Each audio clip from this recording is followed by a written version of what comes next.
Hello everyone, कैसे हैं आप सब लोग। आप लोगों को हम लोगों ने जैसे ही कहा था कि सबसे पहले हम लोगों ने आपको जो हमारा सिलेबस था साइंस सेक्शन का उसके लेक्चर्स दिए, उसके बाद हम लोगों ने आपको टॉपिक वाइज एमसीक्यूज करवाए। अब हम आपके लिए लेके आएंगे सैम्पल पेपर के रूप में एक नई सीरीज, जिसमें हम लोग क्या करेंगे, आप लोगों को एक कंपाइल्ड वे में क्वेश्चंस पूछेंगे हर एक टॉपिक से मिला के, जिससे आपका ओवरऑल सारा रिवाइज होगा। तो आज जिससे हम ये सीरीज शुरू करेंगे ये है साइंस। ऐसे ही आपको इंग्लिश, कंप्यूटर, जीके सबके क्वेश्चंस हम लोग प्रोवाइड करने की कोशिश करेंगे। जो लोग ये चैनल में पहली बार हैं, आप इस चैनल को सब्सक्राइब कर लीजिए। अपना स्कोर कमेंट बॉक्स में लिख के बताइएगा। अगर कोई क्वेश्चन आप लोगों ने मान लीजिए पढ़ा है, टॉपिक आप लोग पढ़ चुके हैं, उसके बाद भी अगर आप वो क्वेश्चन अटेम्प्ट नहीं कर पा रहे, तो उस क्वेश्चन को अपने नोट्स में ऐड करिएगा और कोशिश करिएगा इस तरीके से सब चीज़ों को इम्प्रूव करिए। ये सेकंड एस जो है इस ट्रिपल एस का, यानी कि स्ट्रेटेजी, इसमें बहुत ज़्यादा हेल्प करेगा आप लोगों की। साथ ही साथ अभी हम लोगों ने आपके साथ मॉक टेस्ट शेड्यूल अपना शेयर कर दिया है।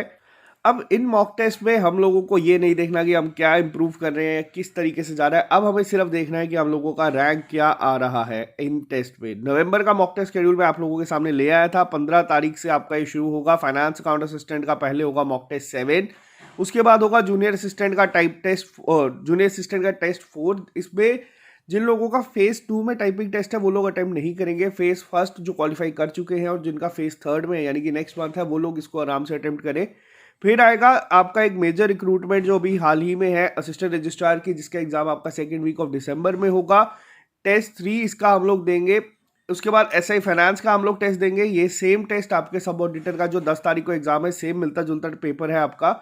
आप लोग अगर उसके लिए प्रिपेयर कर रहे हैं तो आप लोग ये एक बार टेस्ट देके जाए। और साथ ही साथ जेके बैंक पी और बैंकिंग एसोसिएट लद्दाख रिक्रूटमेंट जो एक आपकी होगी 25 नवंबर से। अब ये टेस्ट होंगे कहाँ पे, ये होंगे ऑलिव बोर्ड की ऐप पे। मैं आपको एक छोटी सा अपडेट और दे देता हूँ।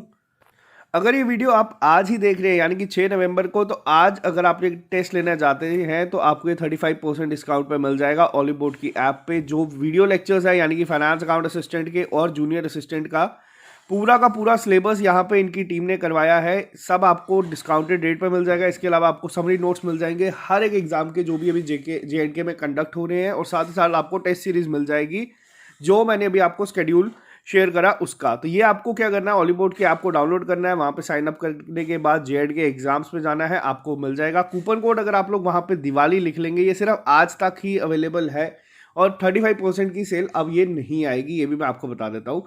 तो ये आप लोगों को मिल जाएगा। अगर आप लोगों ने सोचा है टेस्ट लेने का तो आप लोग ले सकते हैं, ये आपके ऊपर है पूरा। लेकिन अब हमारे एंड से ये चीज़ें इसी तरीके से लेके आई जाएगी। कोशिश किया जाएगा ऑल्टरनेट डेज पे हम लोग ये सीरीज कंडक्ट करवाएं हर एक सेक्शन की। मैं आपको कोशिश करूंगा, पहले ही बता दूं, आज आपका एक सरप्राइज टेस्ट की तरह आप इसको ले सकते हैं। तो जो भी लोग इस चैनल पर रहे हैं, इस चैनल को सब्सक्राइब कर लीजिए। अब जो आप आवाज़ सुनेंगे होंगी रूपाली मैम की। All the best. I hope आप में से मैक्सिमम बच्चे 10 आउट ऑफ 10 यहाँ पे स्कोर करें। Bye bye, take care. मिलते हैं बहुत जल्द नए लेक्चर के साथ। हेलो एवरीवन, कैसे हैं आप सब लोग। हम अपना जो साइंस कंपोनेंट है हमारा फाइनेंस अकाउंट असिस्टेंट के लिए वो हम कवर कर चुके हैं। केमिस्ट्री, बायो, फिज़िक्स सब कर लिया है हमने। एंड बड़े बच्चों का डिमांड था कि टॉपिक वाइज MCQs आने चाहिए। हमने इंडिविजुअल टॉपिक के MCQs भी डिस्कस करे हैं। एंड अपार्ट फ्रॉम दैट हमने फिजिक्स के न्यूमेरिकल पोर्शन भी डिस्कस किया। आज से हम स्टार्ट करेंगे हमारा प्रैक्टिस टेस्ट। ठीक है, इसमें कंबाइंड क्वेश्चंस होंगे। ठीक है, आज मैं लेके आई हूँ आपके लिए प्रैक्टिस टेस्ट 1। इसी तरह से एक दो और भी आएंगे। ठीक है, let's just start today's lecture, your practice test. ठीक है, स्टार्ट करते हैं आज का lecture. Your first question is spent slurry. ठीक है, जो हमें बायो वेस्ट से मिलती थी। ठीक है, हमने बायोगैस में पढ़ा होगा ये। ठीक है, the spent slurry is used as, and spent slurry कहाँ से मिलती थी हमें, bio waste after obtaining biogas.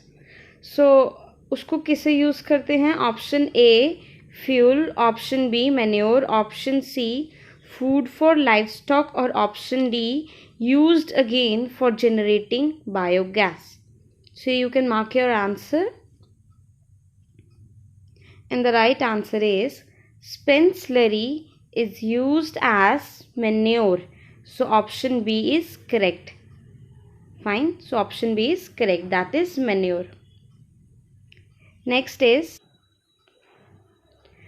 Oxides of moderately reactive metals like zinc, iron, tin, copper etc. are reduced by using, ठीक है, जो मॉडरेटली रिएक्टिव मेटल्स हैं, कि एक होते हैं हमारे लो रिएक्टिव मेटल्स, एक मॉडरेटली और एक highly reactive metals.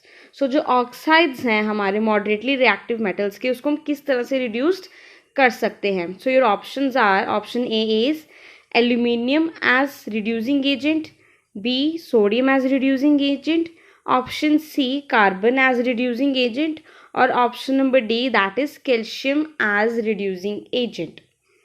So you can mark your answer.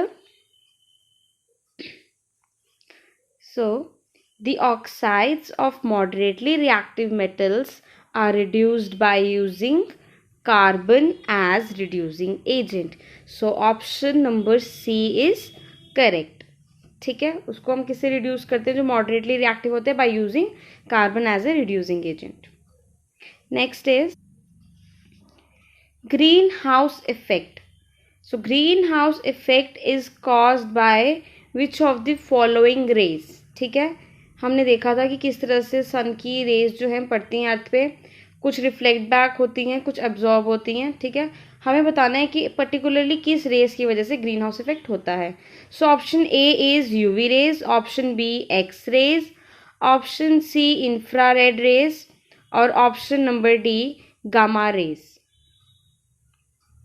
So you can mark your answer, and the right answer is greenhouse effect is caused by infrared rays.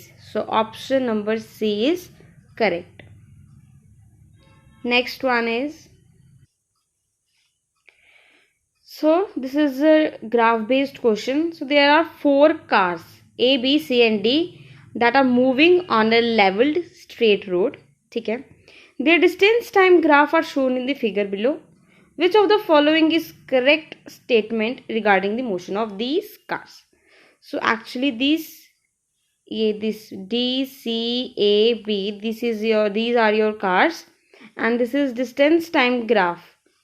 ठीक है, और ये distance time graph किसके regarding है, ये इन cars के बारे में हमें बता रहे हैं. ठीक है, अब हमें बताना है out of these 4 statements which statement is correct regarding this graph. ठीक है, so you need to study this graph carefully. So your first statement says that car A is faster than car D. ठीक है, option B statement says car B is the slowest. Option C, car D is faster than car C only, and option D says car C is the slowest.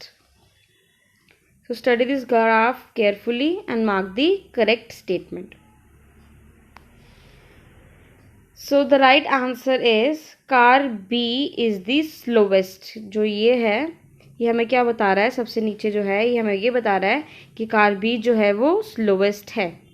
ठीक है, so your option number B is correct. Next is which one of the following aspects is not a component of functional unit of ecosystem.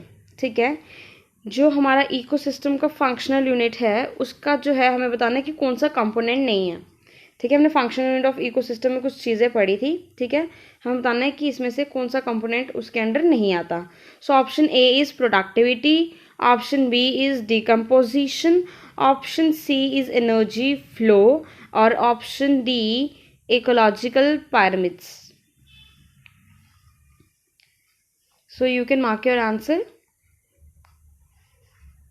And the right answer is that अगर हम productivity की बात करें, so it is the functional unit of ecosystem. So हमने productivity के बारे में पढ़ा था. ठीक है, so functional unit of ecosystem में हमारा डिकम्पोजिशन भी आता है, एंड एनर्जी फ्लो जो हमारा आता है कि यूनिडायरेक्शन है, 10% लॉ वगैरह, वो भी हमारा किसके अंदर आता है, इकोसिस्टम के अंडर आता है फंक्शनल यूनिट. जो इकोलॉजिकल पिरामिड्स थे, ठीक है, जो इकोलॉजिकल पिरामिड्स हैं, that does not come under functional unit of ecosystem. So option D is correct, that is ecological pyramids. ठीक है, it does not come under functional unit of ecosystem, right? Next question is, a fuse wire is inserted in a. जो हमारा fuse wire है उसको हम कहाँ पे insert करते हैं? ऑप्शन ए लाइव वायर में, option B in the neutral wire, option C in the earth wire और option D that it may be connected in any line. हमने फ्यूज़ के बारे में पढ़ा था इलेक्ट्रिसिटी में, ठीक है, वो किससे बना होता है, ठीक है, चीज़ों के बारे में, फ्यूज़ के बारे में भी कोई क्वेश्चन बन सकते हैं, ठीक है। So here fuse wire is inserted in a live wire, so option A is correct, ठीक है। next is how many carbons are there in a pyruvic acid structure, ठीक है, जो हमने पढ़ा था न्यूट्रिशन वाले टॉपिक में, ठीक है। पायरुविक एसिड हमने उसके बारे में देखा था जब हमने ग्लूकोज की डिकम्पोजिशन पढ़ी थी, ठीक है। सो उसमें पायरुविक हमें बताना है पायरुविक एसिड स्ट्रक्चर में कार्बन के कितने कार्बन्स प्रेजेंट होते हैं, कार्बन के कितने एटम्स प्रेजेंट होते हैं। So option A is 3, option B is 6, option C is 9 and option D is 12. So you can mark your answer. And the right answer is pyruvic acid structure में carbon के 3 atoms होते हैं, so option A is correct. And glucose में carbon के 6 atoms present होते हैं, ठीक है। So for this option number A is correct. Next is where is lactic acid stored in human body, जो लैक्टिक एसिड है ह्यूमन बॉडी में कहाँ पर स्टोर होता है। Option A is liver and gall bladder, option B liver, option C stomach या option number D small intestine. So you can mark your answer and the right answer is lactic acid is stored in liver, so option B is correct. कहाँ पर store होता है ये, liver में store होता है हमारा लैक्टिक एसिड, ठीक है। Next is which organ secrete HCl hydrochloric acid, ठीक है, हमने डाइजेस्टिव सिस्टम में पढ़ा था, ठीक है, तो आपको याद आ जाना चाहिए कौन सा ऑर्गन हमारा HCl सिक्रीट करता है। Option A is buccal cavity, option B is oesophagus, option C is stomach and option D is small intestine. So you can mark your answer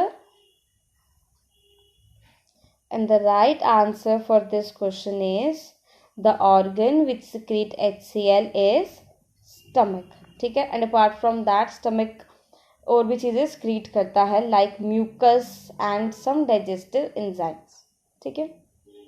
next is which type of chemical reactions takes place when electricity is passed through water, ठीक है। सो अगर आपने पढ़ा होगा इस chapter में तो पता चल जाएगा कि ऐसी कौन सी रिएक्शन होती है कि जब हम इलेक्ट्रिसिटी को पास करते हैं वाटर से, जब हम इलेक्ट्रिसिटी को पास करेंगे वाटर से तो किस टाइप की केमिकल रिएक्शन होती है। A option A is displacement, option B is combination, option C is decomposition and option D is double displacement reaction. I hope आपने केमिकल इक्वेशन टॉपिक में पढ़ा होगा। So the right answer is option number C decomposition reaction. So in electricity pass through water, so उसमें क्या होता है, सब जो वाटर है वो डिकम्पोज होता है, so it's a decomposition reaction. फिर आगे डिकम्पोजिशन रिएक्शन भी 3 टाइप्स की होती है, एक थर्मल डिकम्पोजिशन रिएक्शन होती है, एक होती है जब हम इलेक्ट्रिसिटी पास करते हैं और एक होता है जब हम डिकम्पोज करते हैं किसी सब्सटेंस को in the presence of light, photo decomposition होता है, यस, ठीक है। सो दिस इज ऑल, ठीक है। 10 क्वेश्चन थे हमारे फर्स्ट प्रैक्टिस सेट में। सो आई होप आपका ये आपने अच्छा स्कोर करा होगा, ठीक है। सो आज के लिए बस इतना ही, फिर नेक्स्ट लेक्चर में हम अपना सेकेंड प्रैक्टिस टेस्ट डिस्कस करेंगे। Okay class.